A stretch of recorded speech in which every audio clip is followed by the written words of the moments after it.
Our presidential aide, Bayo Onanuga, has claimed that the political ambitions of former Vice President Atiku Abubakar have crumbled. Onanuga believes Atiku's proposed coalition is falling apart due to the defection of key allies to the ruling All Progressives Congress (APC). In a post on X, Onanuga criticized the coalition efforts being led by Atiku, which includes a former Kaduna State Governor, Nasir El-Rufai, ex-SGF Babachir Lawal, and Labour Party's vice presidential candidate, Yusuf Baba Ahmed. Atiku's political future looks bleak. I mean, that's coming from Onanuga. The coalition that he, El-Rufai, Babachir, and a new member, Baba Ahmed, are cobbling together has disintegrated. Potential allies, including former running mate Ifeanyi Okowa and defunct CPC members, are giving his leprous group a wide berth. Atiku is a loser again, Onanuga stated. Onanuga's comments followed a similar post by fellow presidential aide Tunde Rahman, who noted that PDP's internal crisis had deepened with the defection of former Delta State Governor Ifeanyi Okowa and incumbent Governor Sheriff Oborevwori to the APC. Rahman described the development as the biggest shocker ever for Atiku, whose 2023 presidential bid fell short. Okay, that's coming from Bayo Onanuga. By the way, I mean, what's your reaction? What's your thought, as regards to what Onanuga is saying? Well, there is throwing that tantrum on the former vice president, the president of Atiku Abubakar. Seeing what is happening with the major opposition, that is the PDP, is the defection. The defection that is hitting them. Yes. So it's an identification that, look, everything is crumbling within the fold of the PDP. One thing that I do not agree with Atiku Abubakar is that he's always very ambitious of heading a particular group. His ambition is to ensure that he becomes Nigerian president in future. So what is his political ideology that if Nigerians happen to give him that mandate of governing this country, what will he do better than others who have been in office? Now, remember, he had the opportunity of being the Nigerian, second man from 1999 to 2007. All right. The only time that Obasanjo gave him to saddle with the responsibility of privatizing most of the national assets of this country, most of those national assets were bought by him. And so what difference will he do better than others who had in one time or the other occupied that position? This is the biggest question Nigerians, are asking. But be it as it may, what political ideology in the person of Atiku Abubakar, what political ideology does he have to offer Nigerians if at the end of the day what is planning or struggling to plan, come to limelight, come 2027? I do not know about that. There have but one thing he should know is that Nigerians are beginning to, have this awareness that, look, you can't fool us all the time. Though you've been fooling us, but you can't keep fooling us. Now, remember what happened at the end of 2007. He decamped from PDP to ACN and contested. And virtually he lost that election to late Musa Yar'Adua. And in 2019 he contested, along with Peter Obi. Then in 2023 he contested again along with Ifeanyi Okowa, the former governor of Delta State, and he also lost. And now he's trying to form coalition. And this coalition, if you look at what is happening within that group, is presenting himself as the major stakeholder that will have his voice heard. All right. You understand? Well, there haven't been a major presidential debates for us to ascertain what his ambitions might look like for 2027, and beyond. But then the question is, how damaging are the defections, Delta's defections is to Atiku, concerning his proposed coalition as well as his 2027 ambition? It goes to inform the public that, look, when a man is always desperate in all of his actions, it's an indication it does not have the people at heart. Okay. And that is the person of Atiku Abubakar. I am not saying that others who occupy these offices in time past, can or have been doing better. But looking is antecedents politically. Atiku Abubakar does not want to be in a group where somebody will lead him. He wants to be in a group where he will be leading. And that is what you are seeing. And that is why you see all these this mobilization here and there, trying to, gather people, talk to them about this coalition. Remember, the meeting that the PDP had in Oyo State sometimes, it's about 2 weeks ago. Okay. They publicly said that, look, they are not going to join any group for any coalition. So I don't know where he's going to. Maybe he would take some members, those who are not, agree to be in the mainstream of things and all of that. But let us see what will, fall out at the end of the day. Well, Onanuga have said quite a lot of things to Atiku Abubakar. And that's, I'm sure, it didn't go well with, or will not go well with Atiku as it stands. But the question is, how does the presidency's aggressive rhetoric, against Atiku reflect the APC strategy to weaken opposition ahead of 2027?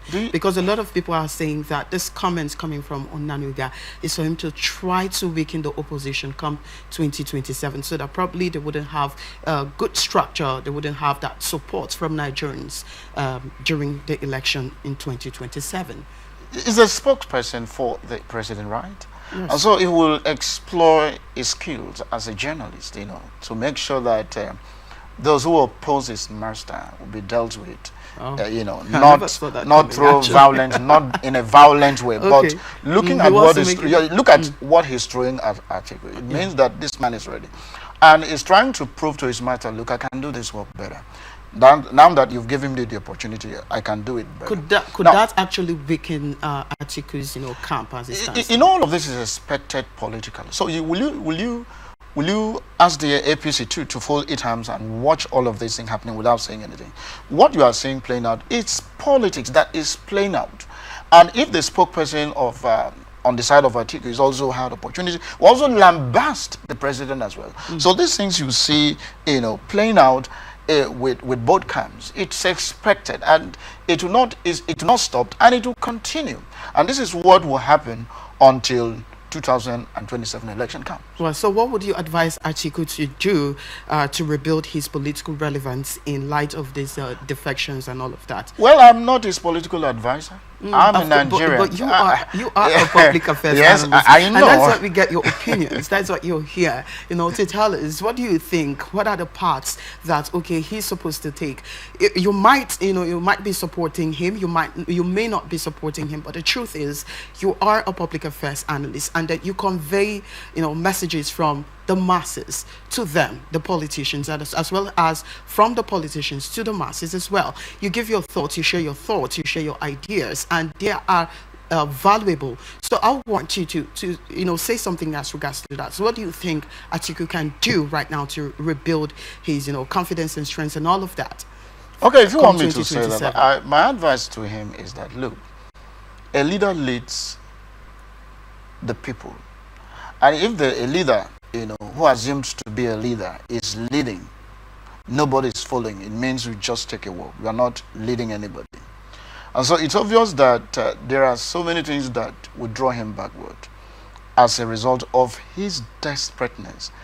If you watch what happens in any political cycle, on any election cycle, or prior to the election cycle, you will see him coming up to do things like this, which he has been known for. Right. But for me, as a Nigerian, a passionate one at that, please, if you want to lead and nobody wants you to lead, please relax.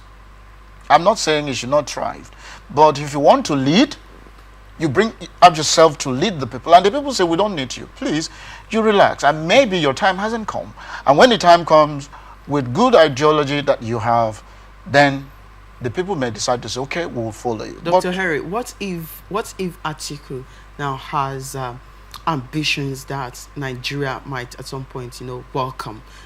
Now, what would they do? Would you still advise him to, just backtrack and, let it slide? Okay, I want to just take the one back. Right. A video that is trending, it's just this week, that Mr. President, during his electioneering campaign, he said, look, if I can't provide electricity for you, if I come to you seeking for, he said, vote me out. Yeah. Mr. President said so. Right. So if Atiku had, good, ideologies, good ambitions. Your ambitions. Considering the fact that there haven't been a presidential debate for him to, publicly say, okay, these are my ambitions, for Nigerians. Come 2027, there hasn't been any sort of that. But now, would you at this point still advise that he probably retracts, stay back and let it slide? Leadership has to do with the acceptance of the people. And so if you want to be a leader, and the leader said, no, we don't want it. You understand? Of course, we cannot just reject you understand? Him without hearing from him. If you listen to my own side of the argument, I am not saying Atiku is not qualified to buy it. It's a qualified Nigerian. Just like every other person, can aspire to such position. But you did say that, considering the fact that he has been, coming up trying to, contest for this position several times, and he hasn't had that, opportunity to actually, get to that position. But the question, the thing now is, we haven't heard from him. What are his ambitions? He might have ambitions that might go well for Nigerians. I mean, that's what I'm saying. Again, I'm not his spokesperson, actually. I'm just saying from my school of thought. What will happen is if he has a good manifesto that will attract Nigerians to himself, fine and good. Let him present to Nigerians. So it's not in my position to decide his political fate. One, it must come from him first. Look, this is what I want to offer you. If you look at these things that I want to offer you, and it's worth for you to accept me the way I am, fine and good, I may say, okay, look, it's good to go. But as it stands now, it is the Nigerian that will decide, who will govern them come 2027. If Atiku happens to be one of them, I can't say no. And if it also happens that it's not the person that will be selected or chosen by the people to lead, so be it. But let him play by the rule, understanding how and what is happening in this country currently. Well, if Atiku has a good ambition that aligns with you, would you vote him come 2027? I'm just one man with just one vote. When the time comes, I will choose who I will vote for, because 2023 was the period we really want to participate in the election. You understand? But what we saw was a different thing altogether. But that will not deter us of making decisions when the time comes. All right.